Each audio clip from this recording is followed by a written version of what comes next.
The morning started like any other Tuesday at Adelaide Cottage. Kate was in the kitchen preparing breakfast for the children while humming softly to herself.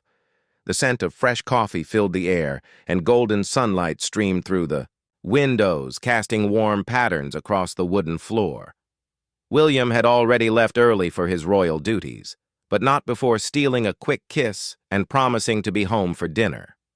Charlotte was practicing her piano scales in the sitting room, the melodic notes floating through the house. George sat at the breakfast table, still in his pajamas, working on his mathematics homework with the focused determination that reminded Kate so much of his father.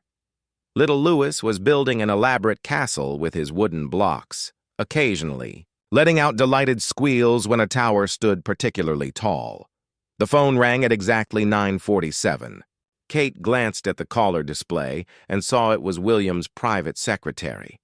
Her stomach tightened slightly, as calls during his engagements usually meant schedule changes or urgent matters requiring her attention. She answered cheerfully, expecting to hear about a delayed return or an additional commitment. Instead, she heard trembling words that made her legs weak. The Queen, their beloved grandmother and monarch, had passed away peacefully at Balmoral Castle. The woman who had guided them through their courtship, celebrated their wedding, and welcomed their children with such genuine warmth was gone. Kate gripped the kitchen counter, her knuckles turning white as the reality settled in. Within minutes, William arrived home, his face pale and drawn. They embraced in the hallway without words, both understanding that their lives had just shifted irrevocably. The children sensed the change in atmosphere immediately. Charlotte stopped playing piano, George looked up from his homework with questioning eyes, and even Louis paused his building to watch his parents with unusual stillness.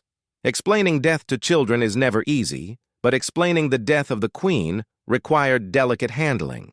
They gathered the family in the sitting room, with Kate pulling Louis onto her lap while William sat between George and Charlotte. Their voices were gentle but honest as they shared the news that great-granny Elizabeth had died and gone to heaven. The questions came in waves. George wanted to know if she was in pain. Charlotte asked if they would still see her at Christmas. Louis, too young to fully comprehend, simply asked when she was coming back. William and Kate answered each question with patience, their own grief temporarily set aside as they focused on comforting their children. The phone began ringing constantly.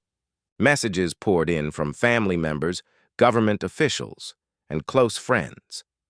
The walls of their private sanctuary seemed to close in as the outside world pressed against their grief. Kate found herself automatically switching into the role that years of royal life had trained her for, making lists, coordinating schedules, and ensuring the children's routines remained as normal as possible. But in quiet moments, when the children were occupied and the phones temporarily silent, the magnitude of their loss hit her. The Queen had been more than a grandmother-in-law. She had been a mentor, a source of wisdom, and a constant presence in their lives. Kate remembered their first private lunch together, how nervous she had been, and how the Queen's genuine interest and gentle humor had put her at ease. William was struggling with his own complex emotions. As the future king, he felt the weight of responsibility settling on his shoulders more heavily than ever before. But as a grandson, he was simply a man mourning the loss of someone irreplaceable. Kate watched him pace the garden that afternoon, his phone pressed to his ear as he coordinated with his father and brother, his free hand running through his hair in the gesture she knew meant he was overwhelmed. That evening, after the children were finally asleep, they sat together on their bedroom floor, surrounded by photo albums. Page after page showed precious memories. The Queen teaching Charlotte to wave properly, laughing at George's jokes during family gatherings, and holding baby Louis with such tender care. Each photograph told a story of a woman who, despite her public role, had been a devoted family member. Kate found a picture from their wedding day where the Queen was caught in an unguarded moment, wiping away a tear during the ceremony. William smiled sadly when he saw it, remembering how his grandmother had later confessed that Kate reminded her of her own young self, full of hope and determination. They talked late into the night about funeral arrangements, about the children's involvement, about how to honor the Queen's memory while managing their own grief. The conversation was punctuated by long silences, cups of tea that went cold, and moments when one of them would suddenly remember another cherished memory. The next morning brought a new reality. Security was heightened around their home. Official. Cars arrived to transport them to meetings and planning sessions. The children's school had been notified, and special arrangements were being made. Their private grief was now intertwined with public duty, and they both understood that the coming days would require strength they weren't sure they possessed. Kate stood at the bathroom mirror, applying concealer under her red-rimmed eyes. She practiced her public smile, the one that would reassure the nation while hiding her personal pain. William was already dressed in his dark suit, checking his phone for the day's revised schedule.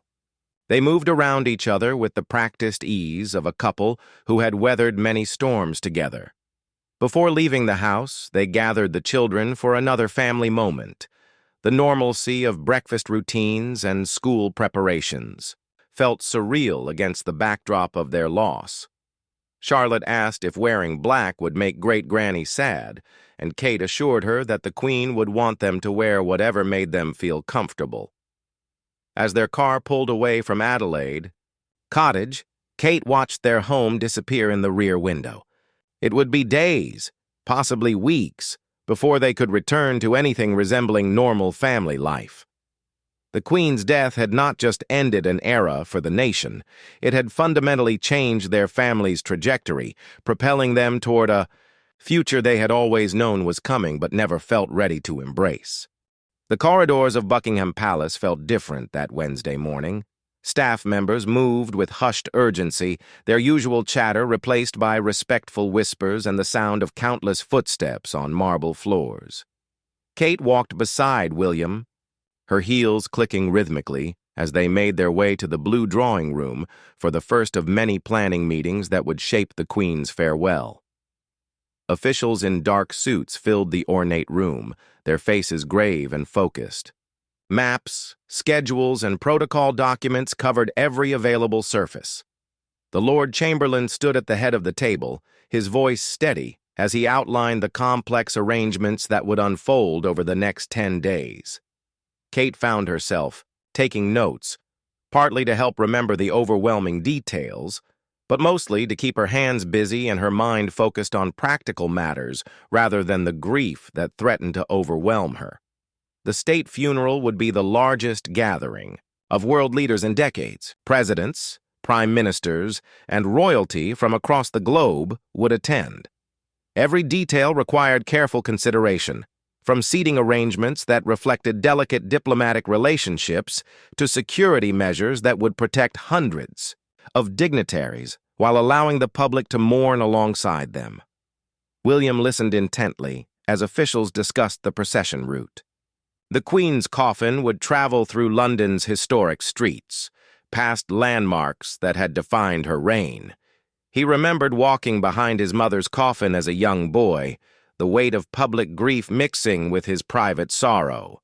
Now, as an adult, he would walk that solemn path again, but this time with the added responsibility of supporting his own family through their loss.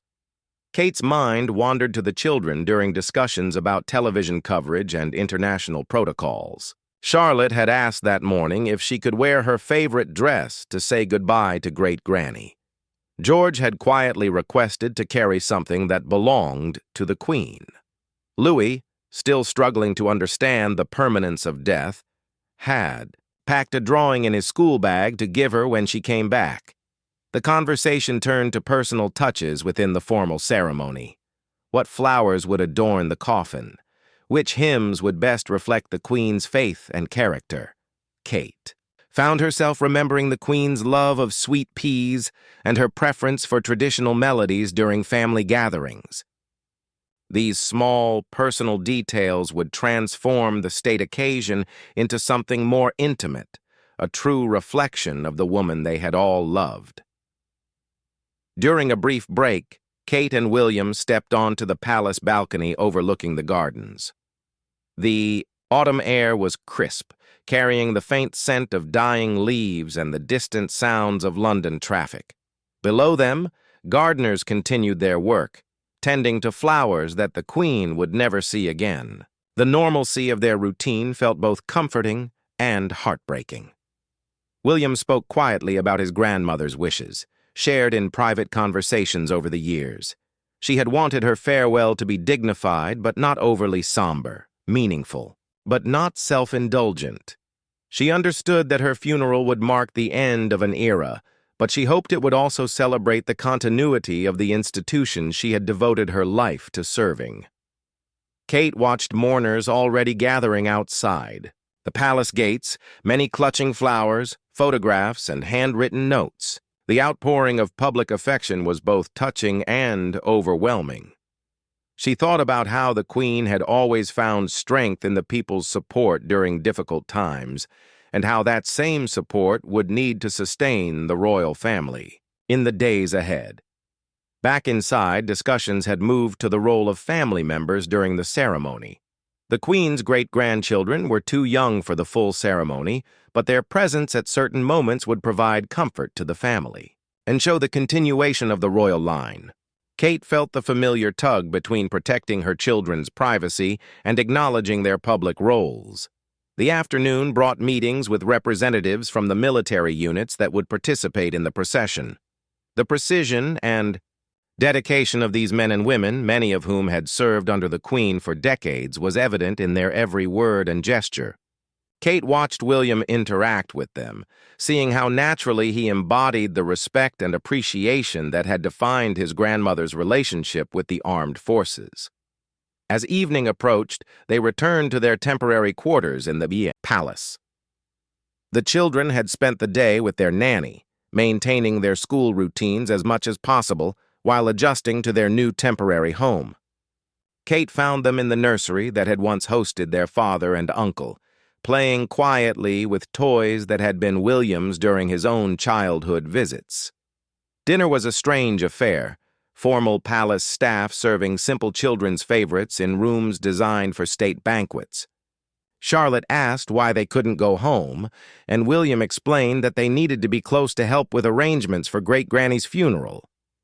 George wanted to know if the Queen was watching them from heaven, and Kate assured him that she was proud of how well they were handling such a difficult time.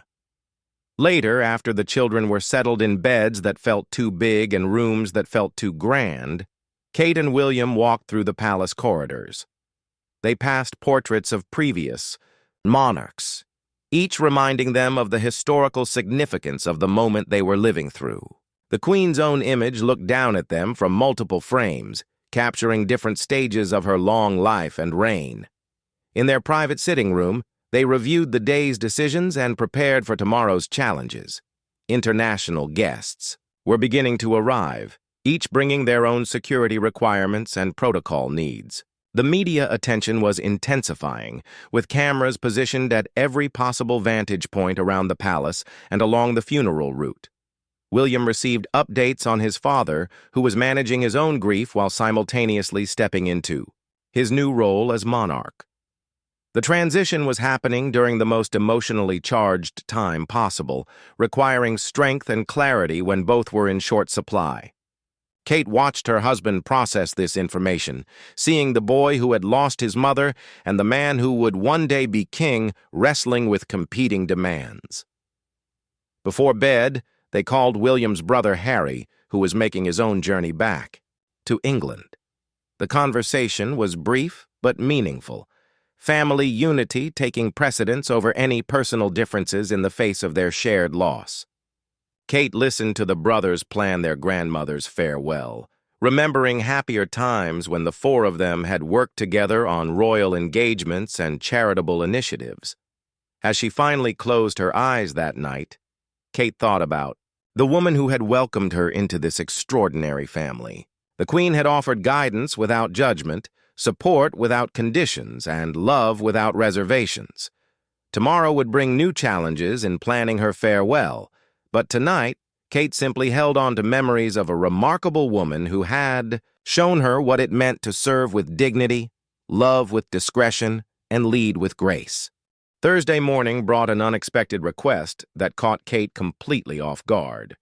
The Queen's dresser, a woman who had served faithfully for over 30 years, asked if Kate would help select the monarch's final outfit.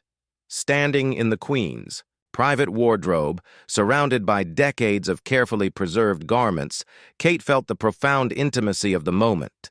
Each dress, coat, and accessory told a story of state visits, family celebrations, and quiet personal moments. The dresser's hands shook slightly as she pulled out several options, each one representing different aspects of the Queen's character. There was the powder blue coat she had worn to Charlotte's christening, the cream dress from George's first public appearance, and the simple black ensemble she had chosen for Prince Philip's funeral. Kate touched each fabric gently, remembering the woman who had worn them with such grace and purpose. Together, they selected a dress of deep purple, a color that had always suited the Queen beautifully and held special significance as a symbol of royalty and dignity. The pearls that would accompany the outfit were ones the Queen had worn almost daily, simple strands that had become as much a part of her identity as her gentle smile and unwavering dedication to duty. William found Kate in the wardrobe an hour later, sitting quietly among the clothes with tears streaming down her cheeks. He sat beside her on the small velvet stool, neither of them speaking as they processed the reality of preparing their beloved grandmother for her final public appearance. The dresser had tactfully withdrawn, understanding that the couple needed this private moment to grieve. The afternoon brought a different kind of challenge. Representatives from various Commonwealth nations had requested meetings to discuss their participation in the funeral proceedings. Kate sat in on these sessions, watching William navigate complex diplomatic conversations while managing his own emotional state. Each delegation brought their own memories of the Queen's visits to their countries, stories that painted a picture of a monarch who had genuinely cared about the diverse family of nations she had served. The Canadian delegation shared memories of the Queen's final visit to their country, how she had insisted on meeting with Indigenous leaders and learning about their traditions. The Australian representative spoke of her genuine interest in conservation efforts and her delight in the country's unique wildlife. Each story added another layer to Kate's understanding of the woman she had known primarily as a loving grandmother-in-law. Between official meetings, Kate stole moments to check on the children. Charlotte had been asking increasingly sophisticated questions about death and what happens after someone dies. Kate found her daughter in the palace library, surrounded by books about heaven and angels, trying to understand concepts that challenged even adult minds. They sat together on the floor, Kate reading aloud from a simple book about grief, while Charlotte leaned against her shoulder, occasionally asking questions that had no easy answers. George had become unusually quiet, processing his emotions in the introspective way that reminded Kate so much of his father. She found him in the palace gardens, throwing stones into the pond while working through his feelings. He asked if being sad was disrespectful to Great Granny's memory, and Kate assured him that sadness was a natural part of love, that the Queen would understand and even appreciate the depth of their feelings. Little Louis presented his own challenges, too young to fully grasp the situation, but old enough to sense that something significant was happening. He had started waking up during the night, calling for his parents and asking to go home. Kate spent considerable time comforting him, creating new bedtime routines that would help him feel secure in their temporary palace home. That evening brought an unexpected visit from the Queen's beloved corgis. The dogs, clearly missing their mistress, had been wandering the palace corridors looking lost and confused. Kate found them outside the Queen's private apartments, lying by the door as if waiting for her return. The sight broke Kate's heart, and she spent time sitting with them, offering comfort to creatures who were grieving in their own way. The logistics of the funeral continued to evolve throughout the day. Security briefings revealed the complexity of protecting so many world leaders while allowing public access for mourning citizens. Kate learned about road closures, crowd control measures, and the thousands of police officers, military personnel, and emergency workers who would ensure the day proceeded safely and smoothly. William received regular updates about the queue, forming to view the Queen's lying in state at Westminster Hall. Hundreds of thousands of people were expected to pay their respects, waiting for hours in weather that was forecasted to be cold and rainy. Kate was moved by the dedication of these mourners, many of whom had traveled great distances to say goodbye to their Queen. The evening brought a private family dinner, the first time in days that the immediate family had gathered without officials, advisors, or protocol officers. Kate watched William interact with his father, seeing the new dynamic between them as the crown had passed to a new generation. The conversation was gentle, focusing on family memories rather than state business, creating a bubble of normalcy in their transformed world. Charlotte asked if she could write a letter to the Queen, and Kate encouraged the idea. Soon all three children were working on their own messages, George drawing pictures of happy memories, Charlotte writing in her careful handwriting about what she would miss most, and Louis creating colorful scribbles that he insisted spelled "Love You, Granny." Kate carefully folded each creation, promising they would find a way to include them in their private farewell. Before bed, Kate and William walked through the state apartments, rooms where the Queen had conducted official business for decades. They paused in the throne room, imagining the countless ceremonies, investitures, and receptions that had taken place there. Each room held memories of public duty, but Kate found herself thinking about the private moments that had happened in these same spaces, family gatherings where the Queen had simply been a grandmother enjoying time with her loved ones. The weight of history was palpable in every corridor, but so was the warmth of personal relationships that had made the Queen more than just a monarch to her family. Kate thought about the woman who had taught her how to curtsy properly, but had also shared gardening tips and family recipes. The public would mourn a queen, but Kate was grieving a grandmother who had shown her how to balance personal happiness with public service. As they finally retired for the night, William shared memories of childhood visits to the palace, times when the grand rooms had seemed magical rather than overwhelming.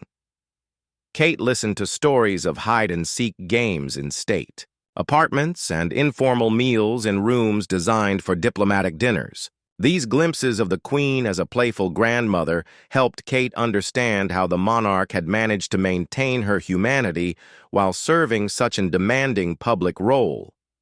The night felt different from the previous ones, filled not just with grief, but with a growing appreciation for the remarkable woman they had lost. Kate fell asleep thinking about tomorrow's continued preparations, but also about the legacy of love and service that would continue long after the funeral ceremonies were complete. Friday morning dawned gray and drizzling, the weather seemingly matching the nation's somber mood. Kate woke before her alarm, having spent the night in restless sleep filled with dreams of the Queen's gentle voice and encouraging smile. The palace was already bustling with activity, as hundreds of staff members worked to ensure every detail of the day's proceedings would honor the monarch's memory with the dignity she deserved. The children's breakfast was unusually quiet, each of them processing the significance of the day in their own way. Charlotte had chosen her outfit carefully, a navy dress with a small pearl brooch that had been a gift from the Queen the previous Christmas. George wore his best suit, the one he had worn to his great-grandfather Philip's funeral, though he had grown considerably since then. Louis, still too young for the full ceremony, would only attend the private family moments, but he insisted on wearing his favorite blue shirt because it was Great-Granny's favorite color on him. Kate dressed with particular care, choosing a black coat dress that was elegant but not ostentatious, with a hat that would be appropriate for the cameras but wouldn't overshadow the solemnity of the occasion. Her jewelry was simple but meaningful, pearls that the Queen had given her as a wedding gift and earrings that had belonged to Diana, connecting her to both the royal family's past and its future. The first major challenge of the day came with the children's natural curiosity about the crowds gathering outside. From their palace windows, they could see thousands of people lining the streets, many carrying flowers, flags, and photographs of the Queen. Charlotte asked why so many people were sad, and Kate explained that Great Granny had been like a grandmother to the entire nation, someone who had cared for everyone just as she had cared for their family. The ceremonial aspects of the day began early with the arrival of military units who would participate in the procession. Kate watched from a palace window as soldiers, in their dress uniforms, took their positions with precision that spoke of years of training and deep respect for their commander-in-chief. The sight was both magnificent and heartbreaking, a display of honor for someone who would never again inspect their ranks or acknowledge their service. William was called away for final briefings with security officials and diplomatic representatives. Kate found herself temporarily alone with her thoughts, sitting in the Queen's private sitting room where so many family conversations had taken place over the years. The room still smelled faintly of the Queen's favorite lavender perfume, and her reading glasses lay folded on the side table next to a half-finished crossword puzzle, poignant reminders of a life interrupted. The Queen's lady-in-waiting found Kate there and shared quiet memories of the monarch's daily routines. How she had always started her mornings reading the newspapers with her tea, how she had personally written thank-you notes to staff members who had served with distinction, and how she had never forgotten a birthday or anniversary of anyone in her extended family. These intimate details painted a picture of someone who had managed to maintain personal relationships despite the demands of her public role. As the morning progressed, international guests began arriving in earnest. Kate watched the diplomatic arrivals from palace windows, recognizing world leaders who had worked with the Queen throughout her reign. Each arrival was coordinated with military precision, but Kate noticed the genuine emotion on many faces as they entered the palace where they had met with the Queen for the final time just months earlier. The children were allowed brief interactions with some of the visiting dignitaries, many of whom had known them since birth through their relationships with the Queen. Charlotte curtsied perfectly to the President of France, who remembered her from a state dinner where she had briefly met the Queen. George shook hands solemnly with the Prime Minister of Canada, who told him that his great-grandmother had spoken of him with tremendous pride during her final official conversations. Lunchtime brought a private family meal in the Queen's personal dining room. The last time they would gather there as a complete family. The conversation was deliberately light, focusing on positive memories rather than the sadness of the day.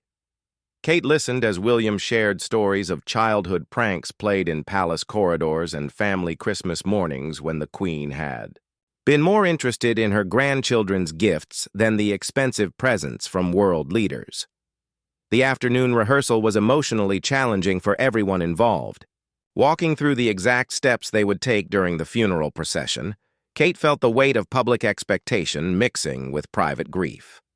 The children practiced their parts with serious concentration, understanding that their behavior would be watched by millions of people around the world while they were simultaneously trying to say goodbye to someone they loved deeply. During a quiet moment in the rehearsal, Kate found herself standing next to the Queen's coffin, which would soon make its final journey through London's streets. The sight of the crown resting on top, symbols of power that would soon pass to others, made the transition of generations feel immediate and profound. She touched the edge of the coffin gently, whispering a private goodbye to the woman who had welcomed her into the family with such warmth and acceptance. The late afternoon brought unexpected technical challenges as media organizations worldwide prepared for coverage that would reach billions of viewers. Kate learned about satellite feeds, camera positions, and broadcast schedules that would carry the Queen's farewell to every corner of the globe.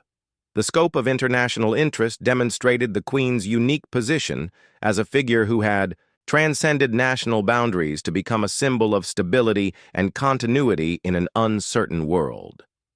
William returned from his final security briefing with updates about the extraordinary measures being taken to protect the gathered dignitaries, while allowing public participation in the mourning process. Over 1 million people were expected to line the funeral route, with additional millions gathering in parks, community centers, and homes to watch the ceremony together.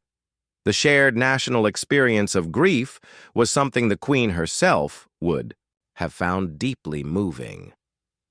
As evening approached, Kate helped the children with their final preparations for the next day's ceremony. Charlotte asked if it was okay to feel scared about walking in front of so many people, and Kate assured her that feeling nervous was natural, that even adults felt overwhelmed by such important occasions. George wanted to know if the Queen could see them from heaven, and Kate told him that love like theirs created connections that death couldn't break. The family's last private dinner together in the palace was bittersweet, filled with awareness that their lives would be fundamentally different after tomorrow's ceremony. Kate watched William interact with his father, seeing how the new king was already carrying the weight of his responsibilities while still processing his personal loss. The transition of power was happening in real time, mixing constitutional requirements with family grief in ways that few people could truly understand. Before bed, Kate and William took one final walk through the palace corridors that held so many memories. They passed the room where they had announced their engagement, the balcony where they had appeared as newlyweds, and the nursery where their children had played with their great-grandmother during countless family visits. Each location represented moments when the Queen had been not just a monarch, but a loving family member who had shaped their lives in countless positive ways. The night before the funeral felt different from all the previous nights, charged with anticipation and finality. Kate fell asleep, thinking about the woman who had shown her what it meant to serve others with grace, to maintain dignity under pressure, and to love family unconditionally while managing the demands of public duty. Tomorrow would mark the end of an extraordinary reign, but tonight, Kate simply held on to memories of a remarkable grandmother who had made their family stronger through her example of unwavering love and dedication. Monday morning arrived with crisp autumn sunshine, as if the weather itself was offering a final tribute to the Queen. Kate woke at dawn, her heart heavy with the knowledge that this would be the day they said their final goodbye. The palace hummed with quiet efficiency, hundreds of staff members working with practiced precision to ensure every detail honored the monarch who had dedicated her life to service. Getting the children ready required extra patience and care. Charlotte's hands shook slightly as Kate helped fasten the small pearl necklace that would complete her outfit. The 9-year-old had practiced walking solemnly, understanding that cameras would capture every moment, but Kate could see the nervousness in her daughter's eyes. George stood still as his father adjusted his tie, both of them quiet and thoughtful, the 7-year-old seeming older than his years as he prepared for his most significant public appearance. Louis would only join the family for the private moments, at Windsor, sparing him the lengthy public ceremony but allowing him to participate in their personal farewell. Kate had explained this decision to him carefully, emphasizing that he was still an important part of saying goodbye to Great Granny, just in his own special way that was right for his age. The morning's first major moment came when the family gathered in the palace courtyard for the procession to Westminster Abbey. Kate watched William take his position behind the Queen's coffin, his posture straight and dignified despite the emotional weight of the moment. She remembered him describing how he had walked behind his mother's coffin as a 12-year-old boy, and her heart ached knowing he was reliving that grief while simultaneously managing his responsibilities as a future king. The sight of the coffin, Itself, draped in the royal standard and topped with the imperial state crown, made everything feel final in a way that the previous days of preparation had not.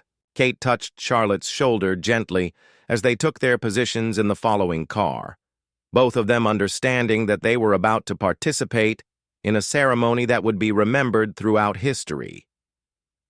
The journey through London's streets revealed the extraordinary outpouring of public affection for the Queen.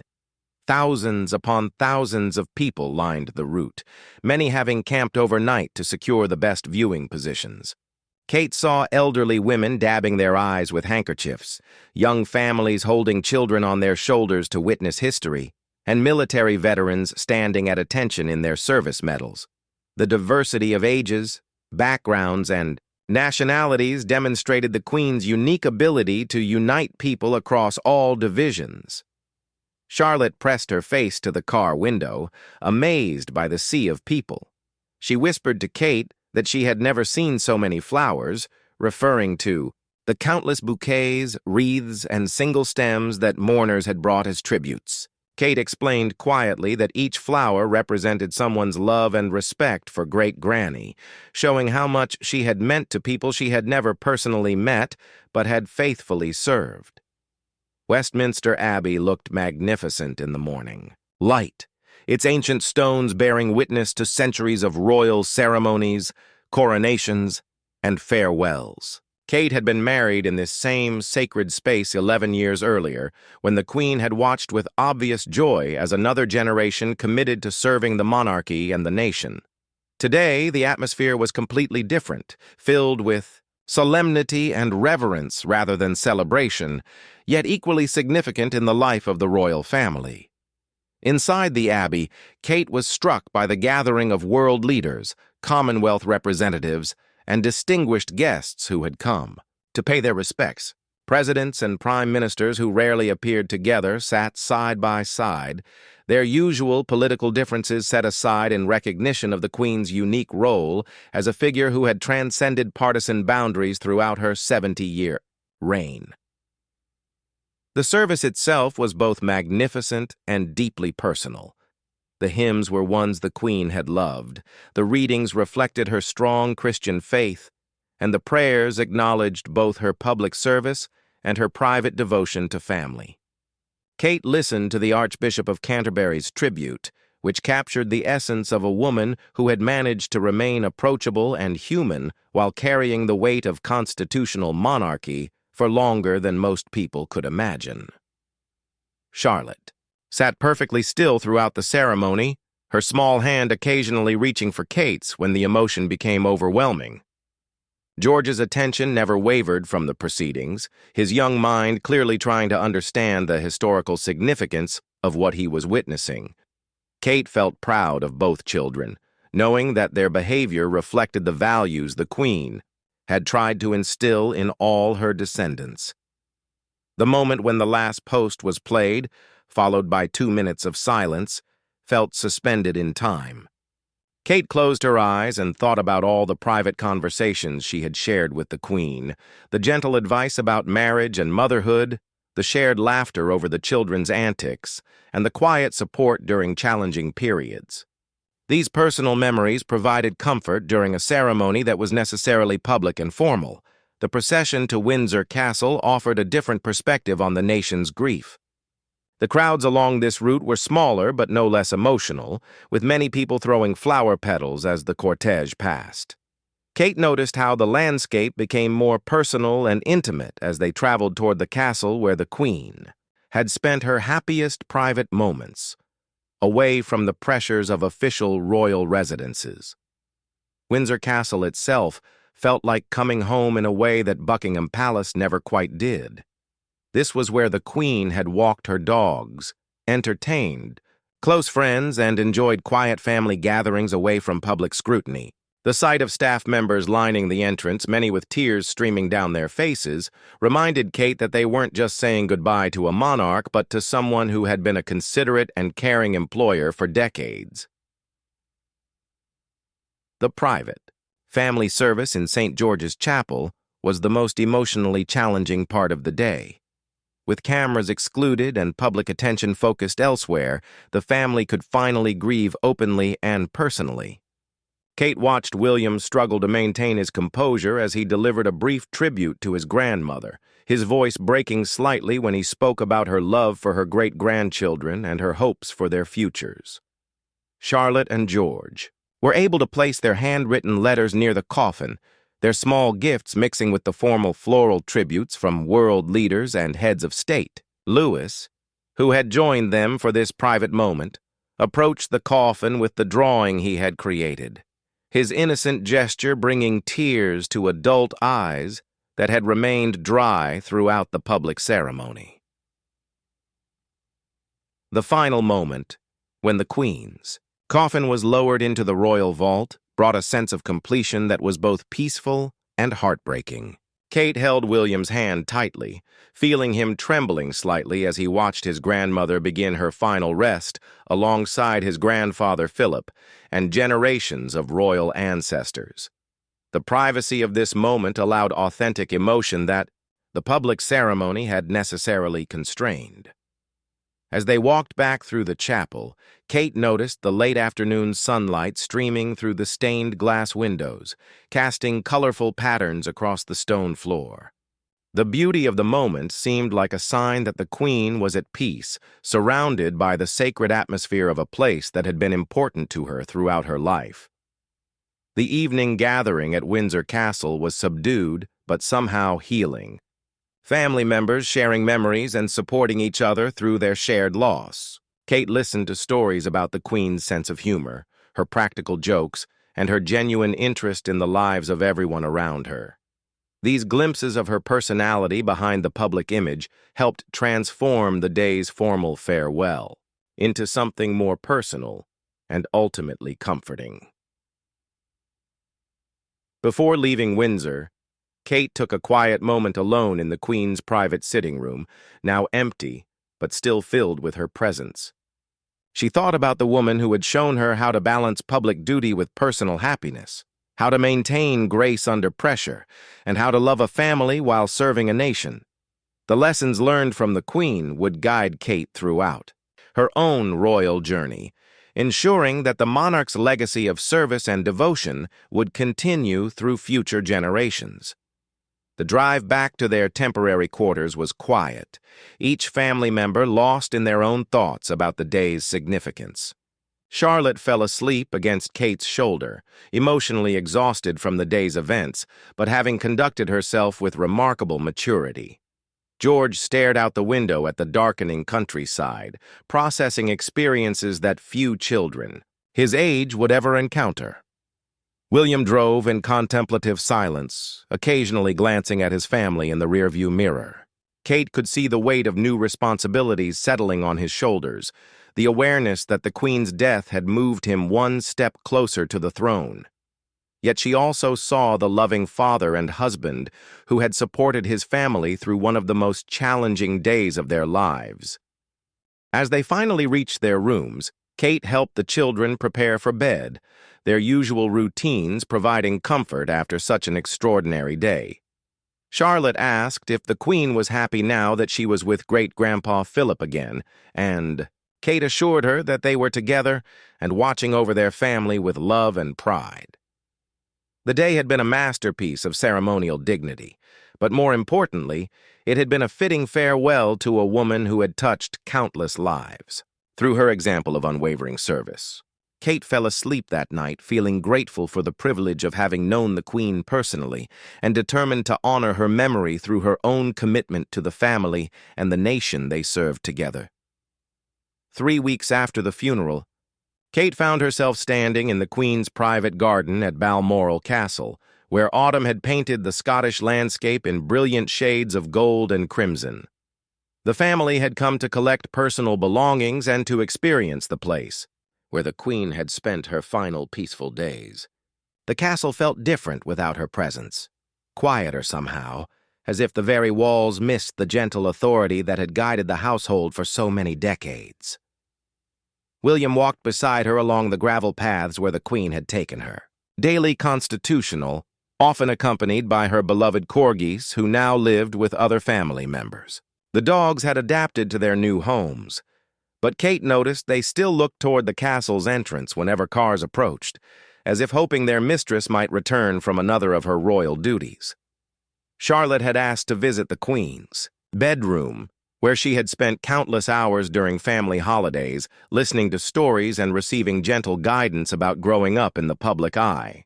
Kate watched her daughter sit quietly on the window seat where the Queen used to read, processing her own memories while trying to understand the permanence of loss that even adults struggled to comprehend fully. The practical aspects of clearing. Personal belongings were emotionally challenging in unexpected ways. Each item told a story of the Queen's character and interests beyond her public role. Her reading glasses lay beside mystery novels she would never finish. Her gardening gloves rested on the potting bench where she had tended plants with the same careful attention she had given to matters of state. George had discovered the Queen's collection of jigsaw puzzles, hundreds of boxes containing intricate scenes from around the Commonwealth. She had worked on them during quiet evenings, often inviting family members to join her at the large table in the morning room. Kate remembered many peaceful hours spent searching for edge pieces, while the Queen shared stories about the places, depicted in the puzzles, bringing geography lessons to life through personal experience. The Queen's wardrobe presented its own emotional challenges. Each outfit represented different aspects of her long life and reign. The bright coats that had made her visible in crowds, the formal gowns worn to state banquets, and the simple tweeds she had preferred for country life all spoke of a woman who had understood the power of appearance while never allowing clothing to overshadow substance. Kate found a handwritten note in one of the Queen's desk drawers, addressed to her personally. The Queen had written it months earlier, expressing gratitude for Kate's dedication to the family and her natural ability to balance royal duties with motherhood. The letter offered encouragement for the challenges ahead and gentle advice about raising children in the public eye while protecting their essential privacy and normalcy. William discovered his grandmother's private photograph albums, filled with informal family pictures that would never appear in official histories. Images of grandchildren's birthday parties, casual moments during holidays, and quiet family dinners revealed the woman behind the crown who had found joy in ordinary family pleasures despite her extraordinary public role. The children were fascinated by the Queen's personal library, which contained everything from constitutional law texts to romantic novels. Charlotte pulled out a cookbook that showed clear signs of use, with handwritten notes in the margins where the Queen had modified recipes for family gatherings. These practical annotations humanized the monarch in ways that formal biographies never could. The afternoon brought a visit to the Queen's favorite Highland cottage, a simple building where she had enjoyed complete privacy during her Scottish holidays. Here, more than anywhere, they found evidence of the woman rather than the monarch. Hand-knitted sweaters hung in the wardrobe, watercolor paintings she had created during peaceful afternoons covered the walls, and her fishing equipment waited by the door for expeditions that would never happen. Kate sat in the cottage's small kitchen, imagining the Queen preparing simple meals and washing dishes like any other grandmother enjoying a quiet retreat. The ordinariness of the space made her loss feel more immediate and personal than all the grand ceremonies and formal tributes. This was where the Queen had been most herself, free from the constraints of protocol and public expectation. The evening brought the family together in the castle's drawing room, where they had spent so many happy holidays over the years. William lit a fire in the massive stone fireplace, and they sat together sharing memories and looking through photograph albums that chronicled decades of family gatherings in this special place. Charlotte asked if they would continue coming to Balmoral without the Queen, and William assured her that the castle would remain a family retreat where future generations could create their own memories while honoring those who had come before. The continuity of tradition would help preserve the Queen's legacy while allowing the family to adapt to their changed circumstances. George wanted to know if the Queen's spirit remained in the places she had loved most, and Kate explained that, while her physical presence was gone, the love and values she had shared with them would always be part of who they were. The lessons about duty, kindness, and service that she had taught through example would guide them throughout their own lives and work. The decision to establish a special garden at their home in honor of the Queen brought excitement and comfort to the children.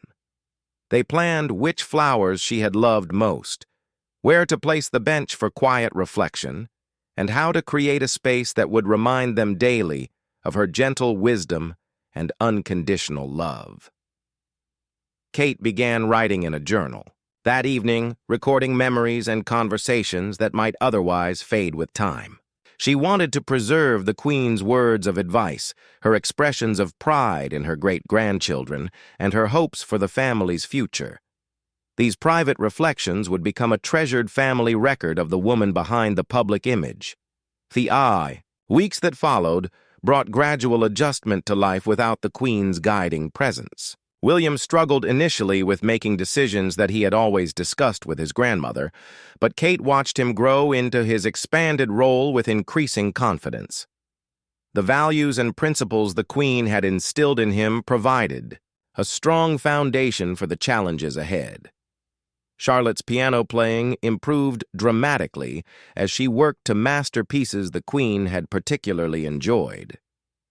Music became her way of maintaining connection with her great-grandmother's memory, and Kate often found her daughter playing familiar melodies during quiet moments when she missed the Queen most intensely. George developed a new interest in history, particularly the stories of previous monarchs that the Queen had shared during their private conversations. His questions about royal traditions and constitutional matters showed his growing understanding of the family legacy he would one day inherit and the responsibilities that came with their privileged position. The family's first Christmas without. The Queen was deeply emotional but also filled with celebration of her life and values.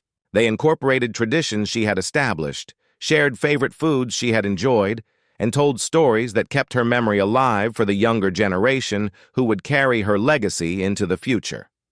Kate often found herself thinking about the Queen's remarkable ability to adapt and evolve while maintaining core principles throughout decades of social and political change. This flexibility, combined with steadfast dedication, provided a model for her own approach to royal duties and family responsibilities in an increasingly complex world.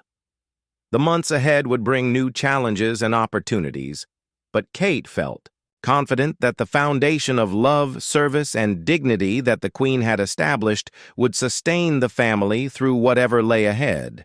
Her memory would continue to inspire and guide them as they worked to honor her legacy while building their own contributions to the ongoing story of the British royal family.